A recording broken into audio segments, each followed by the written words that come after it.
We are a welcoming congregation united on the side of love and justice. We like to say, we don't have to think alike to love alike. We strive to walk through this life with open hearts, open minds, and hope that all who walk this earth with us will find the strength and the will to walk it with best intent as often as possible. Make the time we spend together today in this place make us braver, more compassionate, and wiser than when we woke up this morning. If you are new to Unitarian Universalism, I encourage you to take note of our mission statement, which is printed on the inside of the order. It's printed on the front of the order of service. And we also work together to promote and practice the 8 principles, which are printed on the inside of the service. It's our tradition to welcome first and second time visitors and those who haven't been here for quite a while to stand up if you're comfortable, introduce yourself, let us know where you're from. Anyone on this side? Second time visitor, my name is Susan Landis, I'm from Chapel Hill. Anyone else on this side? How about this side? All right. Well, welcome everyone. Welcome to you all. We are exceedingly glad that you are here. If you're interested in learning more about us or you would like to receive our newsletter or find out how you can be more involved in this community, there's a white card in the back of the pews. There are more on the library table out in the foyer. And if you'll write your information down on it, we'll contact you and let you know more about how you can get involved. We only have one announcement today, and that is that today is our congregational annual meeting. So there will be a vote, or be presented a slate of board of trustees going forward for the next year. And we need to have 42 people to be able to have a quorum. So we ask that, if you are a member and you can, please on your way out to the potluck, grab your voting card. There's a small card table on the right, there's somebody there. And they'll give you your voting card, and then you'll turn that voting card in at the same spot at the end of the vote. But please do stay through the whole proceedings, because if we lose 42 as a quorum, we have to stop. So thank you very much for your indulgence, and hopefully we'll see you there. We'd also like to, it's our practice to acknowledge that the land where we are now gathered has not always been ours to call home. UUCSB acknowledges with respect that the land we are on today is the ancestral home of the Cherokee and of other indigenous people. The Cherokee, through stewardship, understanding, and conservation, survived and thrived in this land. We acknowledge their enduring connection to their homeland. Now please silence or completely power down your cell phones, and our service may begin.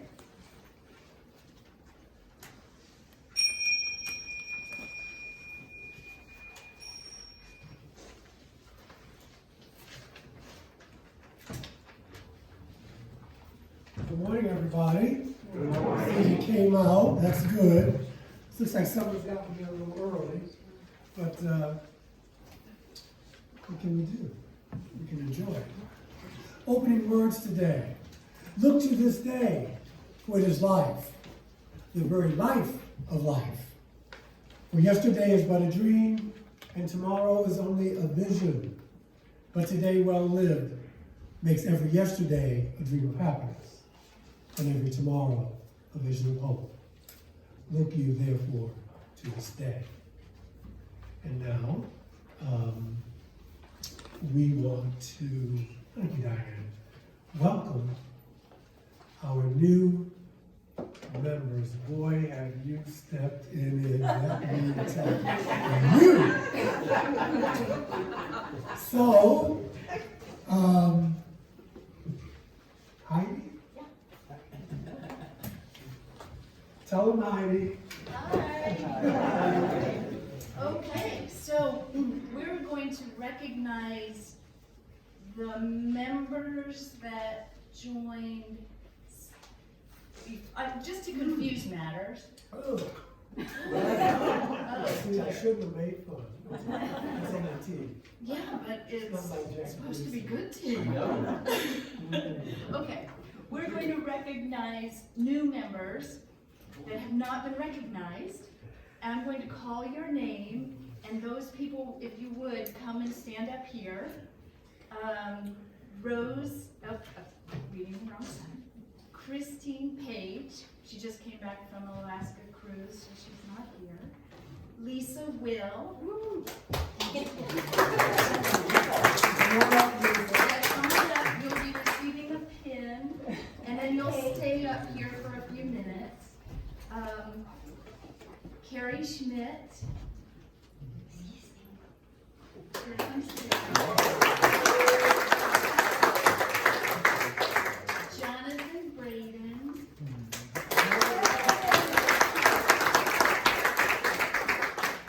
Lee Lothrop.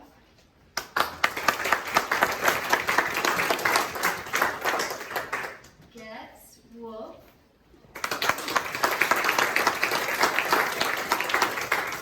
Paula Sorolla.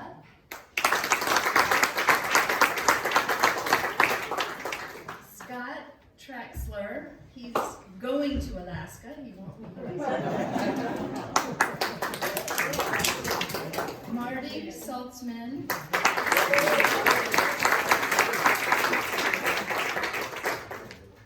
Miriam Stewart.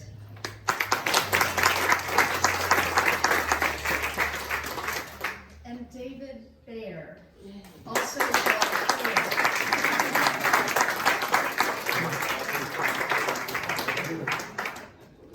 Now, you know what y'all should have done? Oh, you got your pens. You know, it's a responsive reading. You're gonna need to be able to bring one up, sir. It's okay. You can even share. It's okay. It's not a test. All right. I have copies here. There are copies here. Okay. So, beautiful bunch. You got your pens. All right. So what I want to do is to officially welcome you on behalf of everyone here. Okay? So, let me begin this. As a minister, or as the minister of this congregation, we are really privileged and blessed to have you as new members of our growing community. And I don't think I'm going too far out on a limb to say that I not only speak for the members of this congregation, but for those of us who communed with us in the past, before you got here, before I got here, and those who shall reap the benefits from our fellowship in the future. We are eager to share our fellowship and our vision with you. We are strengthened and encouraged by the desire of these new members to join our congregation. Well, don't change your mind. Okay, go on, I'm sorry. Go on, you're up here now. Go on. I accept this membership to this congregation as a gift as well as a responsibility. I affirm that I come here as a whole person with weaknesses and strengths, hopes as well as needs. This is a free church, as you know. We have no dogma, it has no creed. It requires that every member think for him or herself about their own beliefs and to apply them to his or her life. It is a congregation of all peoples and all faiths, welcoming every seeker of truth and beauty, no matter his or her class, sexual orientation, nation, faith, or race. We pledge ourselves to serve our community and all of the human family. We take pride in the freedom of the pulpit and the pew. We cherish and respect this. We need not think alike to love alike. We now affirm to you our commitment to you and our mutual embrace of freedom of vision, diversity of understanding, and unity of spirit.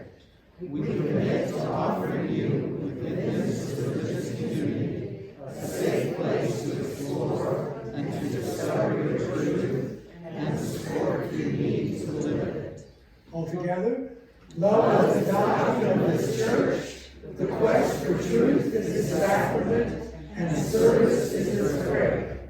This is our great covenant, to dwell together in peace, to seek truth in love, and to bear witness in the world to the healing and transforming power of community. Welcome.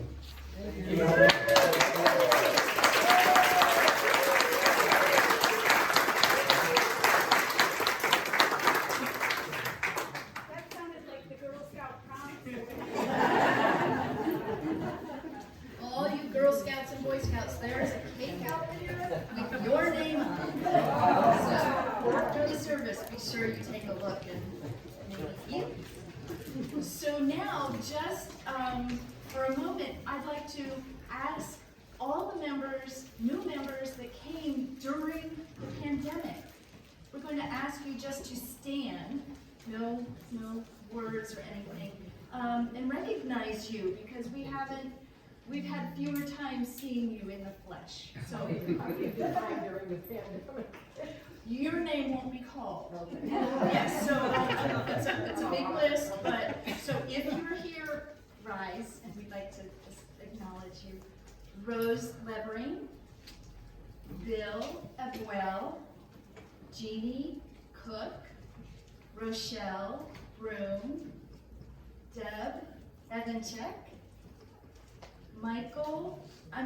Michelle and Alex Neff, Sarah Ziomek, Karen Steinhaus, Corey Siegel, Damaris Pierce, Dan Hadley, Diane DeGrasse, Katie Cornish, Ellen Krishner, Jenny Parker, Joy Levine, and Laura Staley.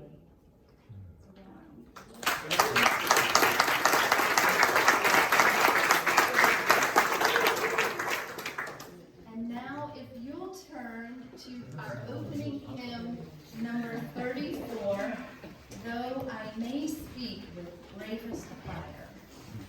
Number 34.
Please be seated.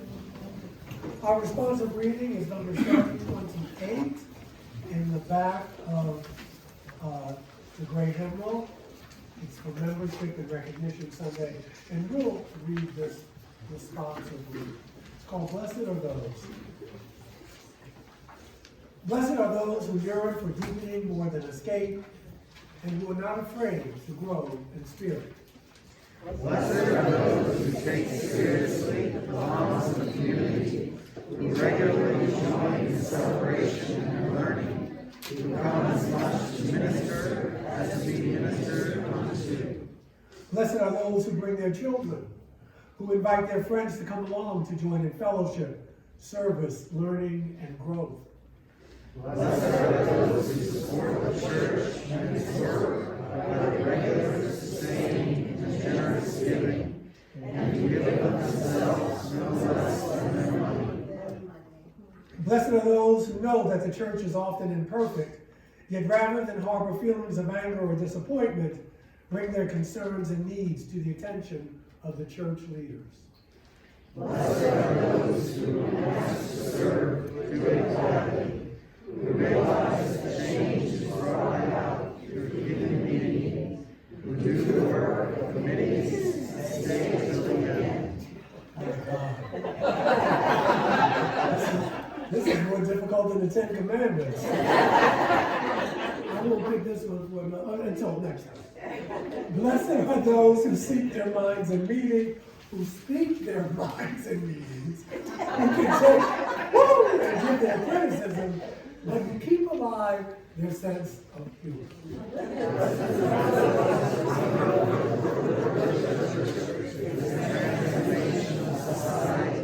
Who have a vision of a loving community transcending the present, and do not shrink from controversy, sacrifice, or change. Blessed are they indeed. All right. I haven't read that one in a long time. Okay. Yes, it is. You isn't. Joys and concerns. This is the time in the service when we invite you to come up and share a joy, a concern, or sorrow. Diane has the sacred fire there, and the mic is on, and the floor is yours.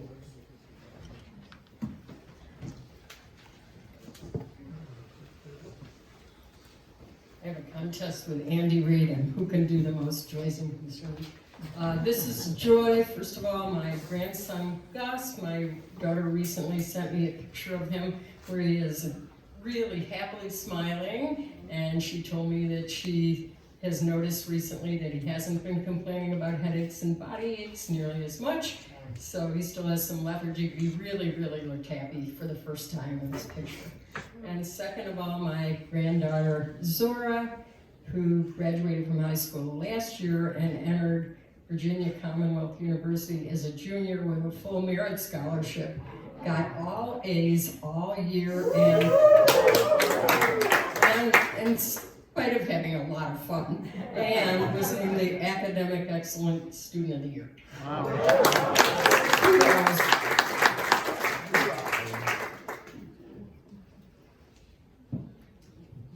Morning, my name is Jeff Stone. I have a joy to express my wife's 80th birthday month. Joy for me, a little concern for her.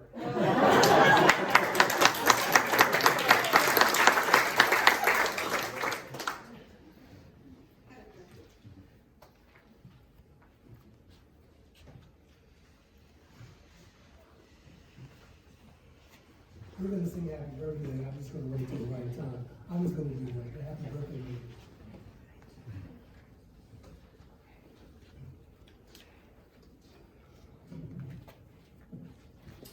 My name is Joy. My concern is pretty serious.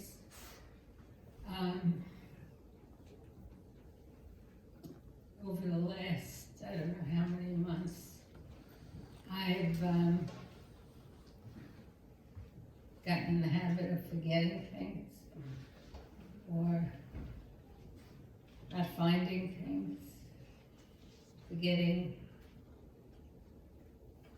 I'll give you an example.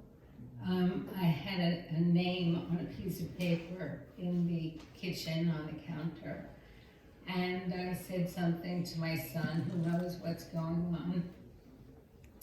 And I named the name, and I said, I've seen this name sitting on the counter, and I can't remember who she is.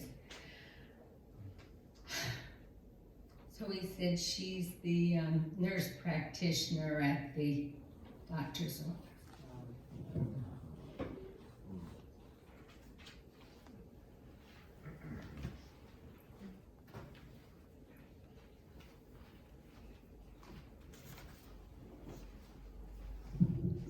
I'm getting smarter already. Well, Nora, Norris is not with me today because he's going to be pretty hard to transport. But the good news is his good friend from childhood, Steve Bloom, who was a poet, came down from Brooklyn and spent about a week there. Went over to the nursing home every time he could. We went out a few times. Norris beat him about a third of the time at chess. Just he may not be able to. The world may have slowed down for him a lot, but physically, but he can still play chess. Yeah, and so that's good. And then his brother Dan came down from Chicago, and they hung out together for part of the week. And we made it up to Pisgah together because it's easier with someone with me. And we took a picnic, and we went down to Pisgah into the place where we got married. So, yeah, and I don't know how much of what was going on he knew, but he smiled a few times when jokes were made, and he talked some of the time. So that's good. My concern is for my daughter, who her beloved dog, and she's one of these people who their dog is a human. Yep. And her grandson, my grandson, the dog got hit by a car and died after trying to revive it. And it was partially because she didn't do some things she should have done to secure it. David was a very, very lively 1-year-old who leapt out of the window to chase a squirrel. Yeah, the window was open. And so she's taking it really hard. I mean, I've never taken it that hard when a pet died. I have with humans dying, but wow, yeah, she needs your positive thoughts. Oh, did I say my name is Benna?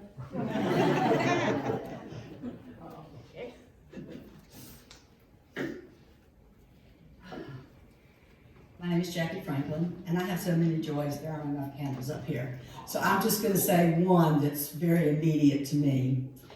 After almost 4 years on a waiting list for affordable housing, I have an apartment.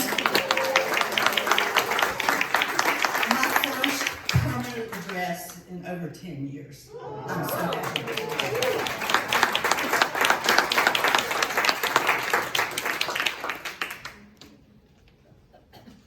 I'm Susan Hurley, and I have a concern this morning. One of our older members, who most of you know, Ann Silman, who, as I remember, is 91. She's very proud of that. She was all ready to go this morning. Is it 92 now? Okay, thanks, Ann. She was all ready to. She had her dress on and everything, but she had trouble standing up, and she looked real pale. And I said, "Ann, what's going on?" She said, "Well, I had trouble getting up this morning. My blood pressure is 88/50. And so I persuaded her that trying to walk and be at church was probably not a safe idea. And she said, "But they need me." That is so much like Ann. She wanted to be counted in our meeting this afternoon and vote for whoever. She did give me her verbal proxy, so I don't know how much help that will be. Have Ann in your thoughts and prayers. She's very much an important part of the spirit of this church.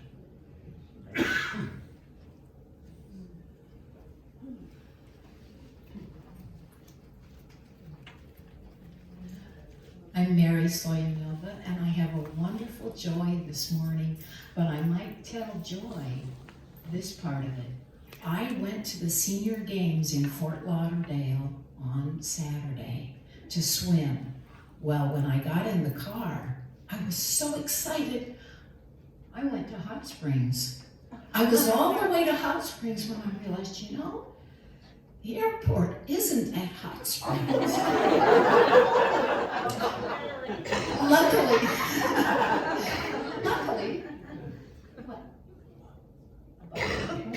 Luckily, luckily I gave myself an extra hour to get to the airport.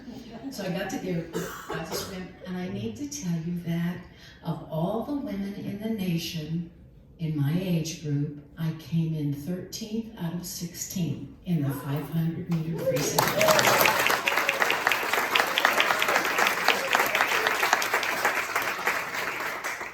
And Joy, my children say that I've always been like this.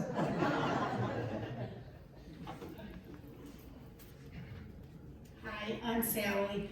I just wanted to let everybody know that we're having a joyful time at Women's Group. Anna and I have kind of been shepherding it the last couple of years, and it's kind of been limping along during COVID, but it seems to have gotten new energy and spirit, and I just want to thank everybody who's volunteered to take responsibility for it.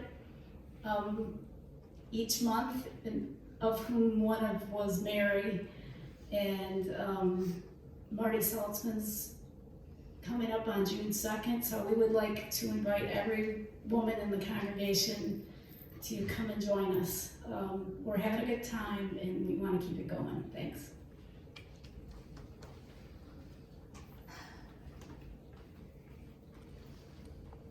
Good morning. My name is Deb, and I have two joys. The first and the biggest is my stepdaughter, Kim's daughter, Jay Huffman, who many of you who have been here for a long time met her. We had our picture in the 2005 new members in the congregation. She's a single mom with 2 kids, and she just got a contract on a house.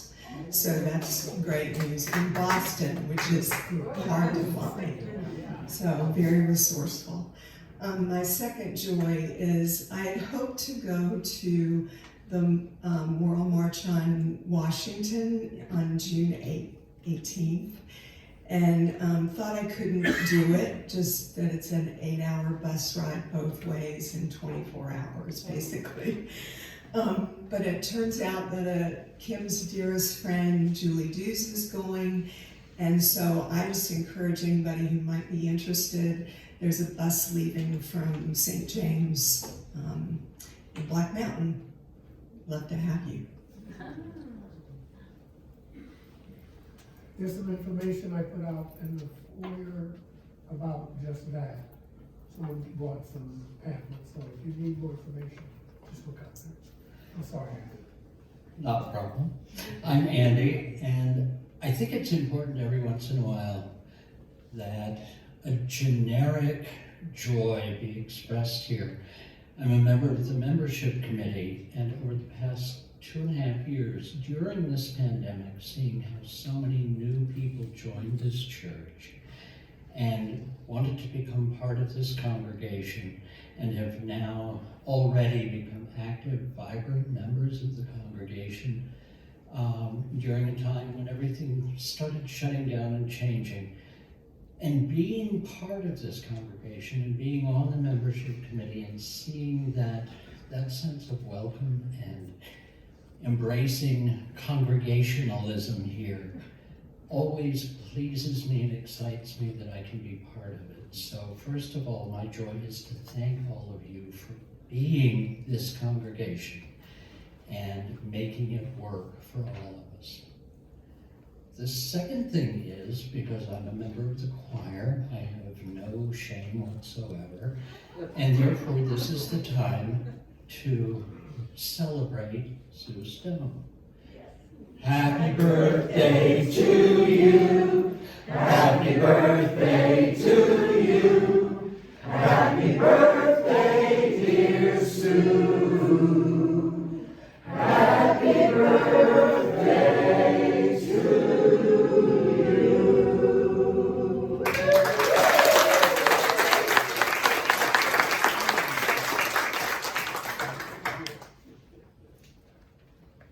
Hi, I'm Larry Perlman. I just want to make sure, Sue, I think maybe Jeff made a mistake. He said your 80th. Did he mean 50th?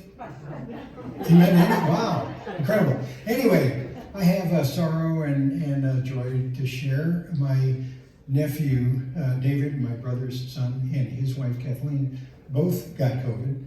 They're in Washington. And my joy is that he's recovered rather quickly. It wasn't too bad. Kathleen, on the other hand, had to go to the hospital. She was only there overnight, but she's still suffering 3 weeks later. And they've had their shots, so you never know how it's going to affect any individual.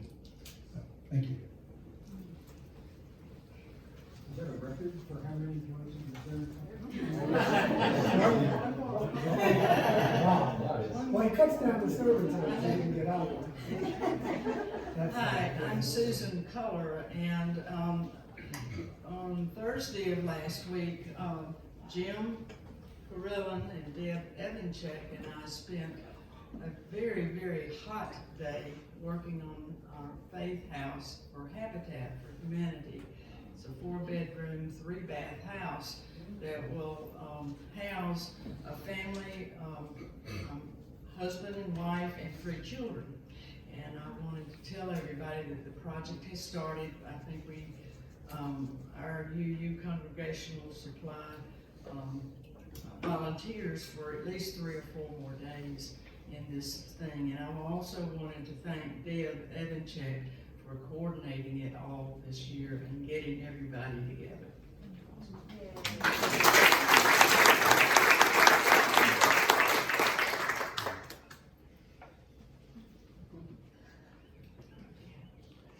All right, I'm James Sheeler. I'd like to light a candle of concern. We've just learned that our son, who is normally here in the Asheville area, but recently has gone up to visit his girlfriend in the Minneapolis area, that he now has COVID, and so does his girlfriend. So we're watching as that unfolds, and as Larry and some others know that have had contact with this thing, it's scary.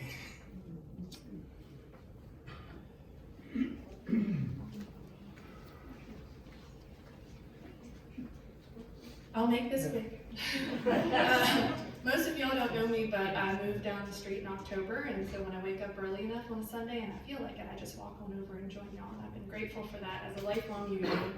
And recently I have a kind of joy and sorrow in both. I made the decision to step back from my job as a nonprofit director, and it's a big decision. There's a lot of sorrow, but there's a lot of excitement and joy in next steps. Thank you.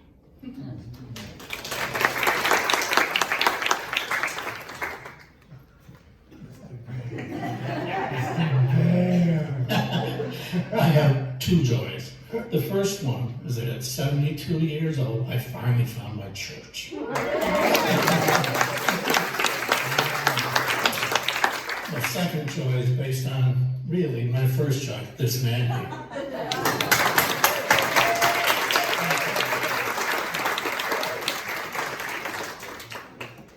Thank you. Thank all of you. A joy, my daughter got a job. I'm a lifeguard at the JCC, and so that's good. And it's always good when your children get work. At least that's what I hear. And lastly, and I'm not going to belabor it, I wrote an article real briefly. You know, we want to keep the folk who were shot, in Buffalo, and the brother who did it, he's lost. His life is over because he believed in a myth that never happened, and it cost people. And for those of you who, for whatever reason, decided not to come up, it's all right, it's all good. We keep you in our hearts and in our minds.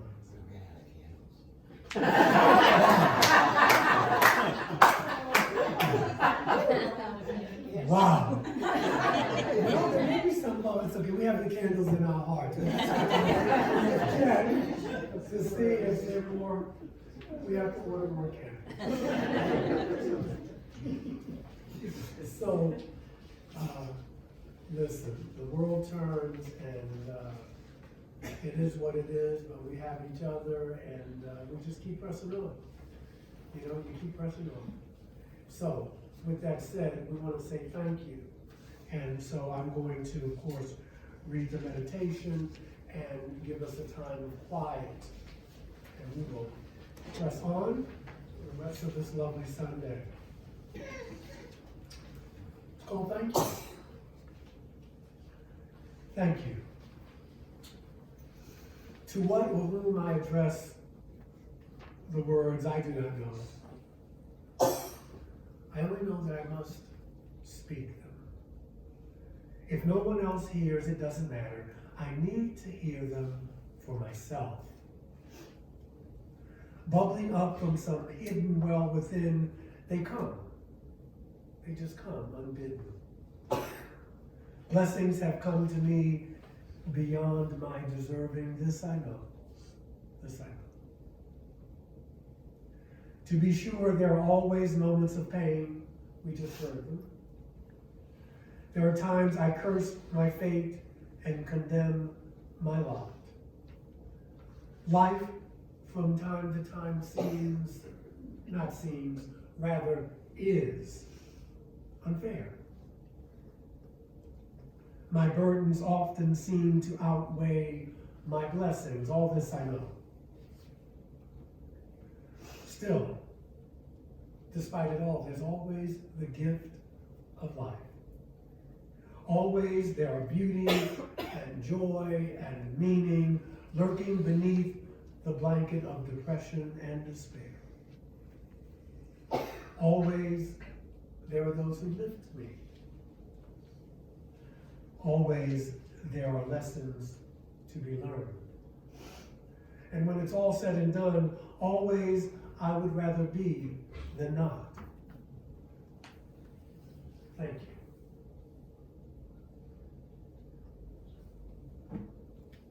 I leave you with the eloquence of silence.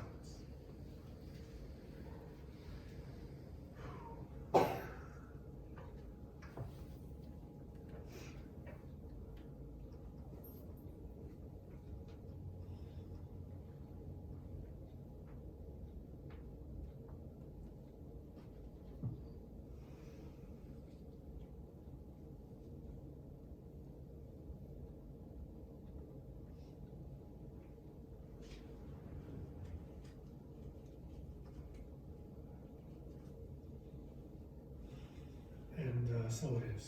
So it is. I will now ask you to give generously. And I thank you for your generosity.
Thank you.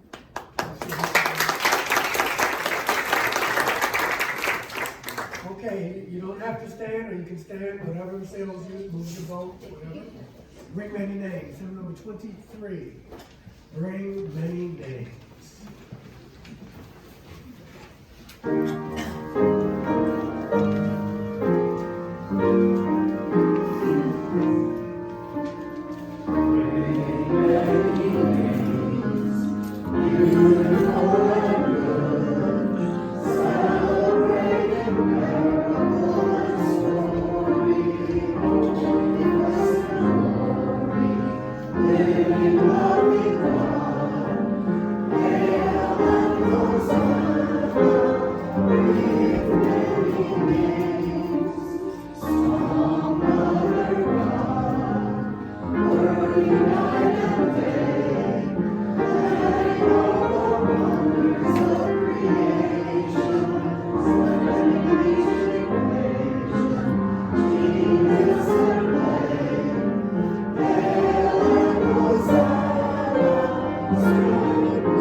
Our UU ancestors believed that revelation is not sealed and that human evolution is a continuous process. You may already know this, but some of y'all are new. We can always hear it more than once, but this is what you got into when you signed the book. And so what that means is just because someone had a mystical experience 5,000, 2,500 years ago, it doesn't mean that that's it. That you cannot have one as well. I got it on, guys. It's turned on. Did you hear me or should I start it over? You heard the first part? Okay. So, and this is what makes us Unitarian Universalists and not Methodists and not Presbyterian or Baptist. Nothing wrong with that. We just zig when they zag. Because we're all part of the Protestant Reformation. And so our churches, our fellowships, our committees, our societies, because all you go to UU, some of them are fellowship societies, congregations, churches. We use the word church here, but even though we call it a congregation, that's another sermon for another time. But it's a place where people of faith or no faith can gather to love, to learn to support, and to honor one another. Are we human beings? Yes. Do we make mistakes? Oh yes. Oh yes. But we have nothing to do with any dogma that separates people. All are welcome here. The indigent and the wealthy, the sick, the healthy, the Democrat, the Republican, the independent, those who believe in God and those who don't, and those who could care less. You are all welcome here.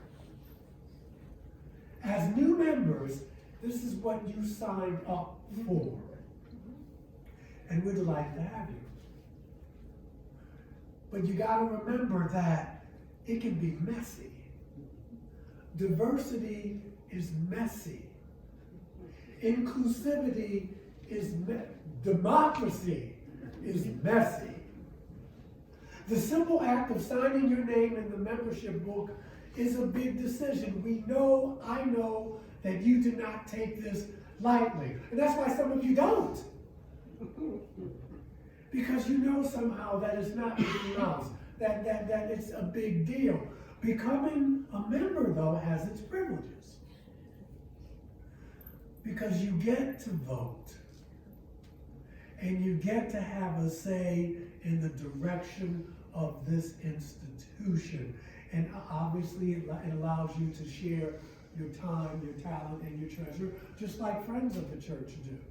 But you get to say, this is where I'd like to see it going. In the words of UU Marjorie Akeley, perhaps you have been looking for a church where your doubts are not ridiculed. Someone's not going to say, I'll pray for you.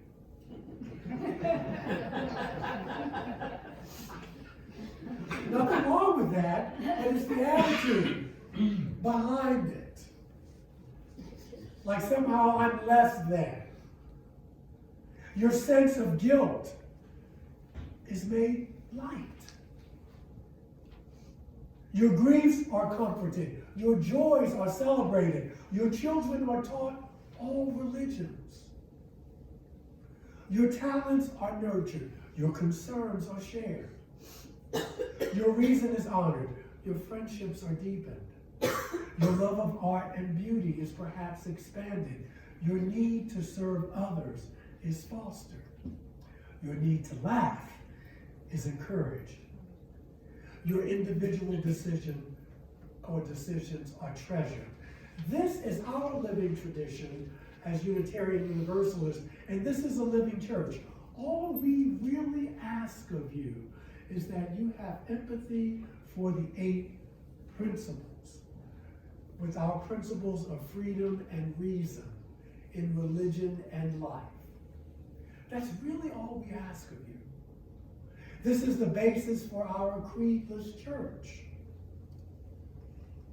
We ask that you accept the responsibilities that go with any membership in any human community, any non-human community as well. And our purposes and principles will be your guide. Here we encourage you to cherish your doubts, because doubts are the ants in the pants of faith. Keep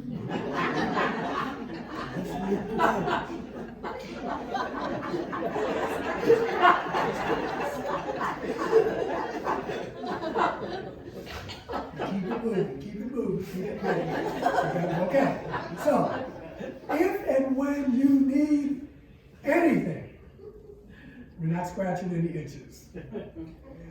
You just know that we are here for you as we all struggle to listen to the better and higher angels of our nature.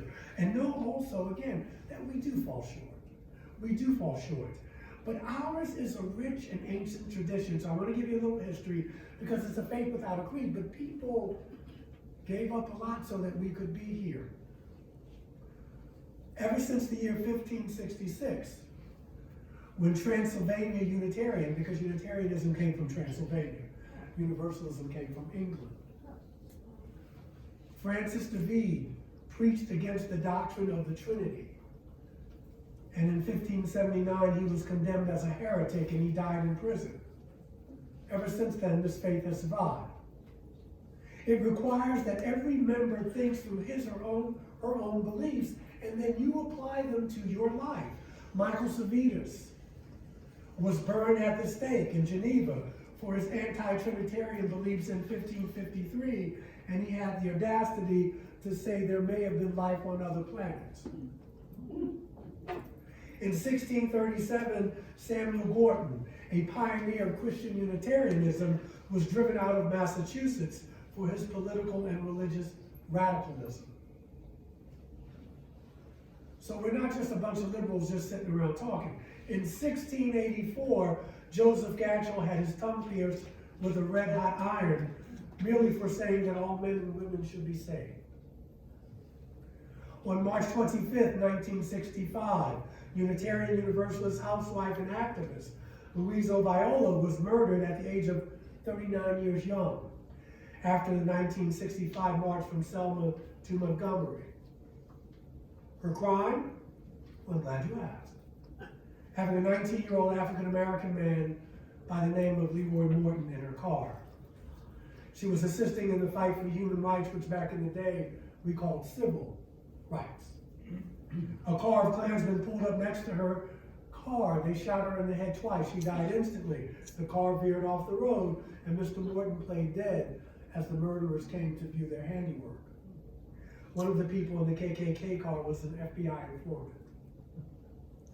In 1965, the Reverend James Reed was murdered in Selma, Alabama, while participating in a human rights protest with Dr. King. Yes, we have our martyrs and saints as well. We are not a perfect denomination, despite what some of you may think. We are still wrestling with what it means to be a truly diverse denomination in terms of folk of color. The fact remains that we're not perfect, but we do at least wrestle with it seriously. We do not ignore it. We also walk the fine line between individuality and being in community. In other words, the whole is greater than the sum of its parts. And it's always the challenge when a nation or institution celebrates its individuality. How far does that go? In the words of Mr. Spock, there are times when the needs of the many outweigh the needs of the few. It is dictated by logic. What about the good of the group, you may ask? We have all served on committees at some point in our lives when a committee leader or leaders views the committee as a way to work on a pet project of theirs. That is a no-no. At times we may have realized this too late and perhaps left in frustration. I like to think of us as being teachable people. Everyone loves to teach, but rarely do any of us take unsolicited advice well. And even more rarely are we truly teachable, because being teachable means being open to learning. In order to learn, we have to listen. And when we listen, we have to remember the most important thing, that we do not know everything and we do not have all the answers.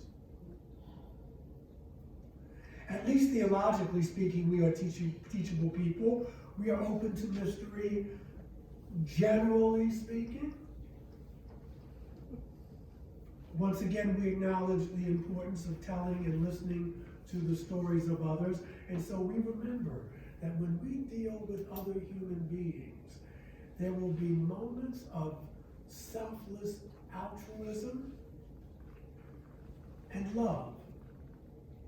And there will also be times when there will be chaos, skullduggery, backsliding, shenanigans, chicanery, foolishness, and folly. Many of us, I love those old-timey words, many of us get frustrated and disillusioned, and we say we will never get in another relationship again with another person, place, or thing because we've been hurt before. We'll do it alone, we tell ourselves. These are church people, and they should know better, we say. And I'm here to tell you that you are right. And if you think national and local politics is a bunch of you-know-what, church politics can be just as bad or even worse. History is my witness to this, but even on a more mundane level, human beings are fallible. That's just the way it is. And sometimes you have to call it out when you see it. That's all. Spirituality, or the cultivation of an inner life and expanded lifestyle, you can do that in solitude. I'm not saying that you can't. You can do it by retreating to a cell or a mountaintop or a cave of some kind, by reading and meditating and thinking. But yet that can only be fulfilled in community. You have to come down off the mountain. You got to get your hands dirty. And so then there's the question that you may be asking, who am I? And these are always questions about identity, because you're saying, where do I belong? You found out that you belong here. Community is found when people seek the same reality, whether it's spiritual or whether it's political or otherwise. Unity and wholeness, unfortunately, are only lived out in community. Sartre had a point when he said, hell is other people. I get it. Being in community intentionally is hard and messy work. It is other people for an introvert like me. But yesterday I didn't leave my house. I didn't have to, it was so good. I didn't have to leave my house. Anyway, the question of who am I is also the question of where do I belong or fit. Learning to become a person, well, learning to become the kind of person we wish to be can only take place in community. And all community, once again, begins with listening, hearing people's stories. See, for many, many years, in my life, I could listen and relate to your story. I could laugh and cry about your story, but I couldn't do it about my own. I was numb. I had to change that in order to be myself, in order to be there to really listen to your story. And so, we're almost done. A word about growth. There are many ways to grow as an institution. The mere fact that you are here as new members is a testament to growth. But let me just break it down. There's organic growth. And that's the task of building community, building the organizational structures, developing the practices and processes that result in a comfortable, healthy, stable network of human relationships. That's one way. There's maturational growth, which is really part of being a minister. The ability to challenge, support, and encourage you to grow and mature in your faith and to deepen your spiritual roots. That's what I'm here for. It is also the ability of the congregation, which is you, as an institution, to go deeper in welcoming new people. This is not a club. And we don't operate that way, but we're always in danger of it until we get a little bit more numbers. It's always the danger of small congregations, but especially UU congregations, that we can wind up just becoming a club. We don't want to lose the family atmosphere, but you know what? Families will screw you just as much as someone else will. Sometimes worse. And you don't want that to be dysfunctional. There's also something called incarnational growth. This type of growth poses the question of what do we want to do? How far out in the world do our tentacles go as UUCSB? What is the legacy? How are we living the world, making the world a better place? And finally, there's numerical growth, adding new members, while maintaining the ones we already have, but also keeping track of losses, why people leave, but also realizing that some losses are healthy. Some people need to go. It's fine. If you're not happy here, then you have to go. I'm very serious. I'm not saying that, but you know, and some people have left. I've had someone told me they left because I was too spiritual. Well, it's okay. This was a person who voted for me several years ago to come here. Once we start, because we can grow and outgrow one another. Doesn't make you bad people. But I know the quickest way to screw up my job here, my calling, is to try to please all of you. I can't. And so some of y'all will leave, some of you won't stay. It's okay. This is called life. I encourage you, if you've not already, to look over the principles. I was going to read them to you, but we got to get it going. We want you to be a human being and not a human doing. That's part of our journey here. Please look over those principles when you get a chance, because we got to start at 12:30. Last but not least, you've chosen to become members here, and you are in a long line of religious mavericks and heretics and free thinkers. In short, we are glad you are here, and we bid you welcome. The most wonderful privilege is that you've decided to become one of us, So for me, there's no doubt where you belong. You belong here. The universe is intelligent, and on some level, you are always where you need to be. Always. You have decided to join this community. We want it to be your spiritual home. Home is where the heart is. As the teacher Jesus reminds us, where your heart is, there is your treasure also. It's a win-win for all of us. For you being here, we are eternally grateful. Membership has its privileges. In order to create a new world, you have to create a new you. Let us assist you in that, because you'll change us as well. This is the time of no longer becoming who you are. The world needs us to be who we are. We need you to be who you are. We don't need you to believe anything. We need you to know. Once you've experienced something, you don't need faith anymore. You know, like you know, when I turn that light off, the lights will go up for the most part. We invite you to enter, rejoice, and come in. This is our living tradition. This is our church. Welcome to the Unitarian Universalist Congregation of the Shenandoah Valley.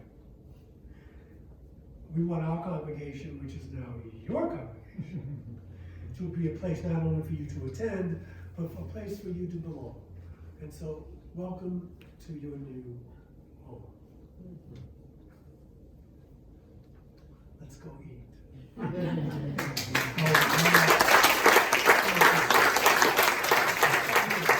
Last thing, Spirit of Life, hum it, you may know it, and let's go eat.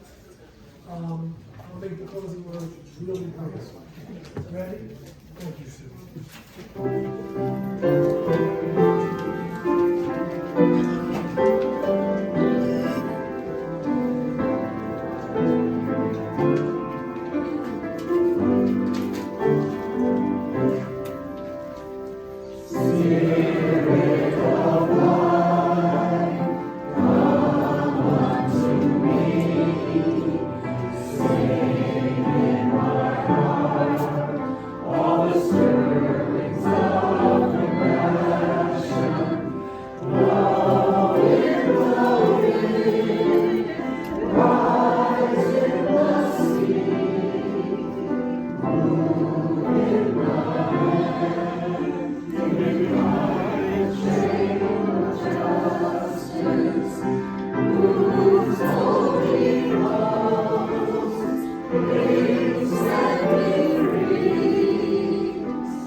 Encircles us today, that brings us here and binds us together, alive in each of us, growing in each one of us, go with you.